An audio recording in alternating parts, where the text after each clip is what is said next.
Hello guys, আপনারা যে স্ক্রিনে যে ফলগুলো দেখতে পাচ্ছেন, এই ফলগুলো হচ্ছে আম কাটা, জাম বানানো ডেওয়া ফল। এই ফলগুলো দেশি ফল।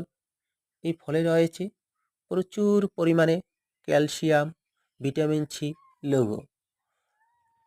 এই জন্য একটি প্রবাদ আছে, দেশি ফলে বেশি পুষ্টি, অর্থ খাদ্যে পাই তুষ্টি।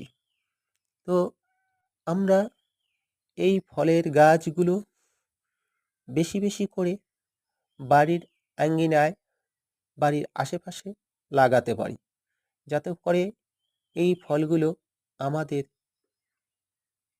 নিজেদের চাহিদা পূরণ করতে পারি। যাতে করে নিজেদের চাহিদা পূরণ করার পরে আমরা এই ফলগুলো বাজারে বিক্রি করতে পারলে আমাদের অর্থ আসবে। তাই সকলে বেশি বেশি করে গাছ লাগাবেন। গাছ মানুষের পরম বন্ধু, কারণ গাছ থেকেই আমরা খাদ্য এবং অর্থ পেয়ে থাকি।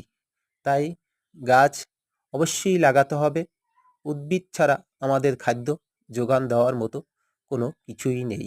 তাই আপনারা বেশি বেশি গাছ লাগাবেন। সবাই ভালো থাকুন, সুস্থ থাকুন। আল্লাহ হাফেজ।